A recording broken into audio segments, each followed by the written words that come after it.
Dans ce journal, nous nous intéresserons aux sinistrés du 1er septembre 2009 au Burkina Faso, à Yagma, l'un des sites de relogement des victimes de Ouagadougou, 9 ans après les inondations. Comment se présentent leurs conditions de vie? La réponse dans un instant. Et puis Angela Merkel qui appelle à une élection crédible au Nigeria pour garder la confiance des populations, notamment les jeunes. Une déclaration de la chancelière allemande depuis Abuja qui sonne comme une ingérence dans les affaires internes, selon certains observateurs. Bonjour, merci de nous rejoindre pour le point de l'actualité de la mi-journée sur la télévision du Burkina. Un excellent appétit à vous qui êtes à table. Pour ouvrir ce journal, ce communiqué émanant de la Direction générale de la police nationale. Dans la matinée du 1er septembre 2018, aux environs de 1h du matin, un groupe d'individus armés a attaqué le poste de police frontalière de Galgouli dans le département de Kamti, province du Poni, région du sud-ouest. Le dispositif en place et la riposte de l'équipe de garde a mis en déroute les assaillants qui ont battu en retraite en ouvrant le feu sur les moyens roulants stationnés dans l'enceinte du service. Suite à cette attaque, aucune perte en vie humaine n'a été enregistrée dans le rang du personnel du poste de police frontalière de Galgouli. Du côté des assaillants, il est à noter un blessé par balle qui a été emporté par le reste du groupe dans sa fuite. En ces circonstances, le directeur général de la police nationale salue la détermination des personnels du poste de police frontalière de Galgouli face à l'adversité et la prompte mobilisation des forces de défense et de sécurité de la région. Aussi, il encourage les populations au renforcement de la collaboration avec les forces de défense et de sécurité. Rendons-nous à présent en Chine où le président du Faso poursuit sa visite dans l'Empire du Milieu. Roch-Marc Christian Kaboré découvre la Grande Muraille de Chine, considérée comme la plus grande œuvre architecturale jamais réalisée par l'homme.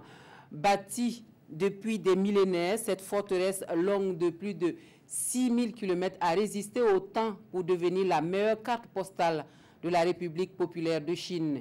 Ce lieu est la preuve de la force de cet empire et constitue un exemple de courage et de solidarité, selon le chef de l'État burkinabé.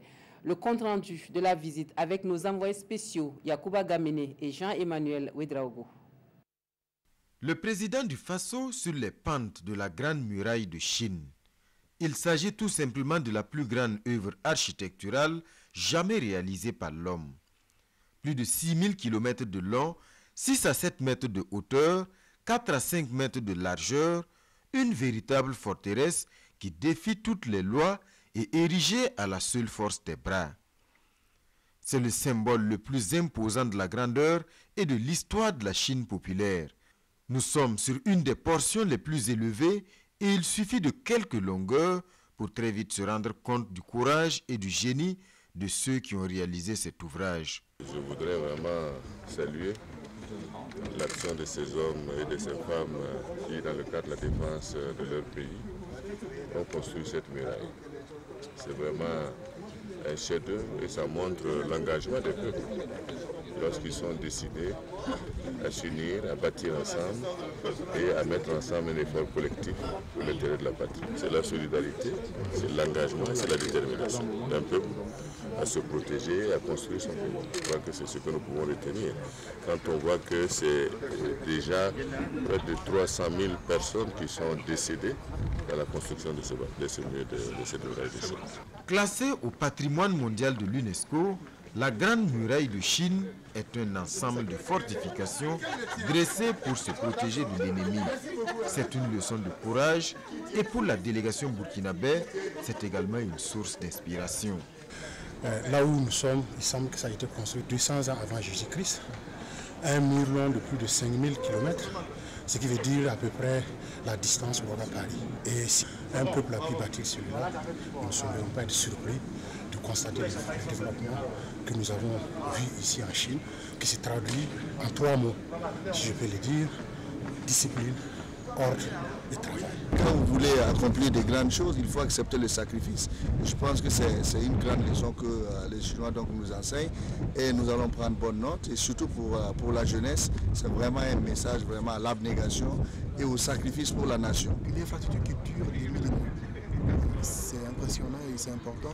Et ça doit nous permettre donc de savoir qu'on ne doit pas faire des réalisations chez nous et puis au bout d'un an, la pluie vient nous rappeler effectivement qu'ils n'avaient pas fait le bon travail. C'est la preuve d'un courage de ce peuple-là.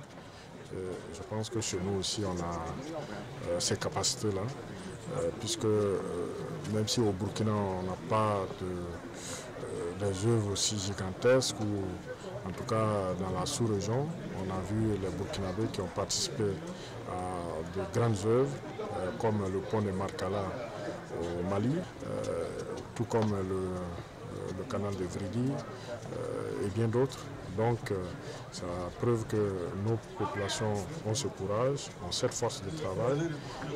Il aurait fallu tout simplement l'organiser.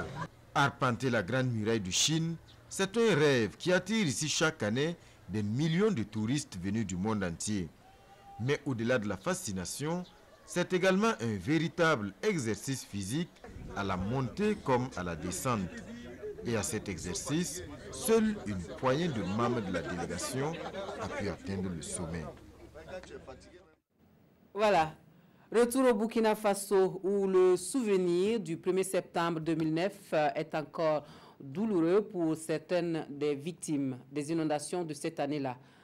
Et pour ceux qui ont tout perdu dans les eaux de cette pluie torrentielle, le gouvernement a identifié des sites pour leur relogement, notamment à Yagma. 9 ans après, une de nos équipes est allée à la rencontre des sinistrés pour s'imprégner de leurs conditions de vie. Suivons le dossier que nous propose Oscar Soulama avec la complicité de Omar Zombré.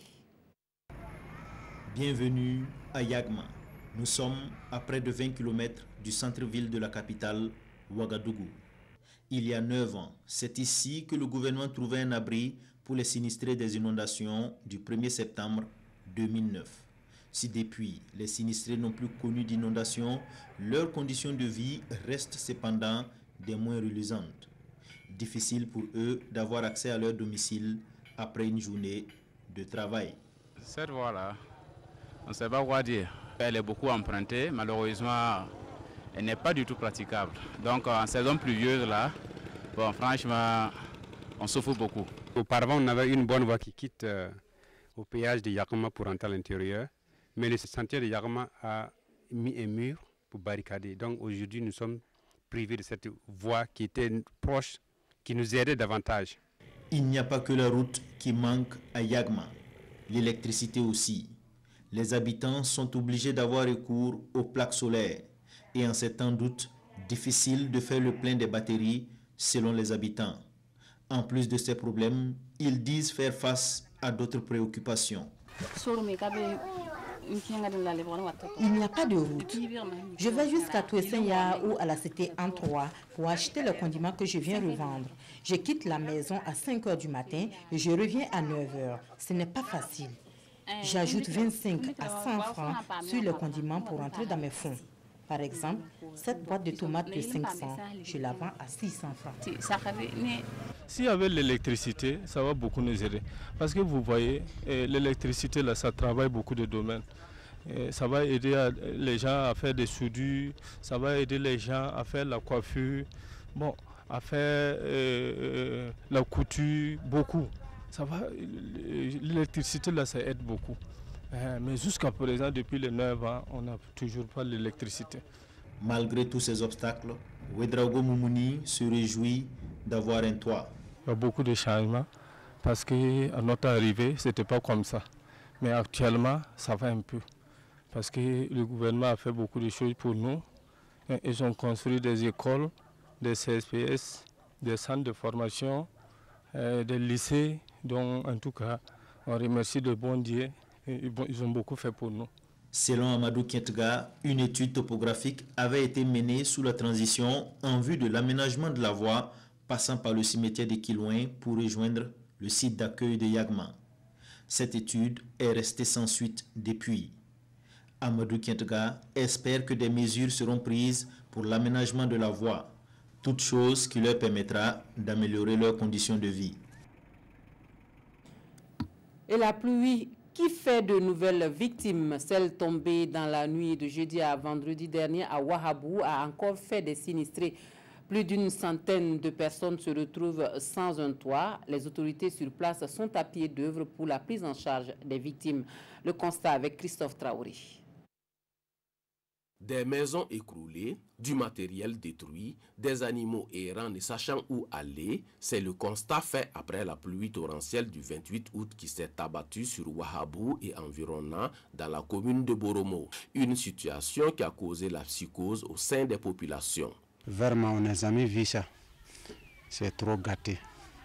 Moi, mon enfant, c'est 9 personnes qui sont à l'école. Tout son cahier, tout c'est gâté. La télé, des télés, bon, il y a 3 moutons qui ont perdu, 4 sacs de maïs, 1 sac de riz, tout est gâté. Les autorités administratives et communales ont pris la situation à bras le corps. La direction provinciale de la femme, de la solidarité nationale et de la famille des Balais procède au recensement des sinistrés. On a environ 113 ménages touchés et environ 125 maisons écroulées, plus une centaine de bétail que l'eau a emporté et plus des vivres. Depuis hier, on est là, mais on n'a pas encore terminé. En attendant que le coup-dessus se réunissent et envisagent des solutions appropriées, en tout cas, la population ne sera pas déçue. En attendant des sites d'accueil des autorités, certains sinistrés ont trouvé refuge chez des voisins. Selon certains témoignages des anciens, de leur existence, Ouahabou n'a jamais connu une telle pluie.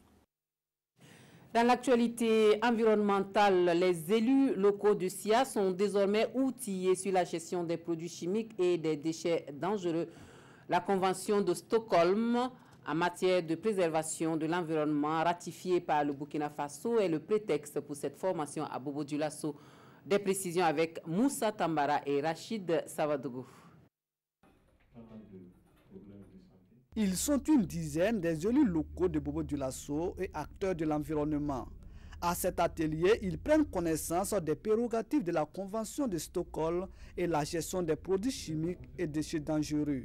Objectif, se former pour mieux préserver l'environnement. Aujourd'hui, nous avons beaucoup de préoccupations avec l'installation des industries. Et puis, avec la vision qui voudrait aller vers l'émergence, il faut prendre un certain nombre de décisions. Et Bobo Dioulasso est en pleine expansion. Voilà, donc il y a beaucoup de déchets. Et donc, aujourd'hui, il faut en tout cas travailler à ce que de bonnes délibérations à notre niveau soient au rendez-vous pour que l'avenir soit garanti pour les générations futures, en tout cas pour l'ambition de notre ville. L'initiative est du ministère de l'Environnement, de l'économie verte et du changement climatique à travers sa direction générale en charge de l'environnement. Dans le cadre des investigations qui ont été menées en ce qui concerne les polluants organiques persistants, il se trouve que sur l'ensemble du territoire, il y a des polluants organiques persistants qui sont en circulation.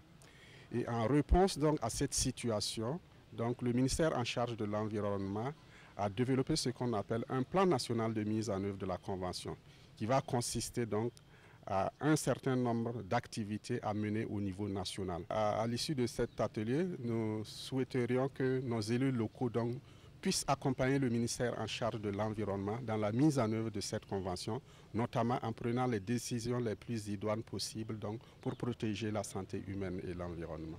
Durant 48 heures, les élus locaux seront outillés pour une bonne protection de l'environnement, ensuite partager leurs connaissances avec la population. L'atelier de Bobo Dioulasso marque le début d'une série de tournées pour la Direction générale de l'environnement. Et puis le département en charge de l'action sociale, toujours en quête de la meilleure formule pour venir à bout des mutilations génitales féminines, veut redéfinir les nouvelles formes de la pratique aux travailleurs sociaux pour une plus grande efficacité de leur lutte. La conférence pour en parler permet de préciser le rôle des acteurs sociaux. Non Bakouda, Eleonore Ouedraogo. Ils sont un maillon important dans la sensibilisation, la détection, le signalement et la prise en charge des mutilations génitales féminines. Les travailleurs sociaux engagés dans la lutte contre la pratique de l'excision échangent sur leur rôle pour une avancée significative dans la lutte pour l'éradication des mutilations génitales féminines au Burkina Faso. C'est de leur rappeler qu'ils ont un rôle très important à jouer, notamment dans la prévention, dans la sensibilisation. Ils doivent être le relais. Et ensuite, en cas de dénonciation, ils sont chargés de la prise en charge psychosociale des victimes. Ensuite, de les référer et d'accompagner toute la population. Cette conférence est initiée par le Centre d'études et d'appui conseil en travail social qui entend participer à la vulgarisation et à la mise en œuvre de la stratégie nationale de promotion et d'abandon des mutilations génitales féminines. L'objectif recherché, c'est réunir les travailleurs sociaux autour de cette conférence pour que les travailleurs sociaux qu'ils sont puissent voir quel pourrait être leur rôle dans la prévention et la prise en charge des mutilations génitales féminines au Burkina Faso. Le centre regroupe des travailleurs sociaux, des sociologues et des économistes.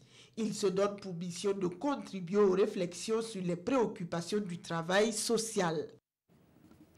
Le Conseil national des évangélistes pour la lutte contre le sida et pour la promotion de la santé dit non à la légalisation de l'avortement. Il interpelle les premières autorités du pays au plus haut niveau de l'État afin qu'aucune démarche ne soit faite dans ce sens. C'est la substance de la conférence de presse animée hier samedi à Ouagadougou par le CNLSPS Jean-Eudes Bayala et Janine Kambiri. Au cours de sa conférence de presse, le Conseil national des évangéliques pour la lutte contre le sida et pour la promotion de la santé s'insurge contre les propos du président de la Fondation Suzanne Buffett qui, à l'issue de l'audience que lui a accordée le président de l'Assemblée nationale le mercredi 22 août dernier, déclarait à la presse que l'objet de la visite de sa délégation est de sensibiliser la représentation nationale de la nécessité de transformer les lois afin que la femme et la jeune fille puissent jouir de tous leurs droits. Nous appelons solennellement le président du Faso, le gouvernement du Burkina Faso, l'Assemblée nationale du Burkina Faso à se garder de toute démarche visant à légaliser l'avortement au Burkina Faso sous quelque forme que ce soit et pour n'importe quel motif qui soit. Invitons tous les membres de nos structures à se tenir mobilisés pour toute action légale nécessaire pour faire obstacle à toute initiative visant à modifier les lois en vigueur au Burkina Faso en vue de légaliser l'avortement. Pour enfoncer le clou, le Conseil national des évangéliques pour la lutte contre le sida et pour la promotion de la santé appelle toutes les femmes et tous les hommes de bonne volonté de notre pays à ne jamais céder à toute action d'une structure ou d'un groupe qui, sous prétexte de philanthropie, entreprendrait de légaliser l'avortement au Burkina Faso.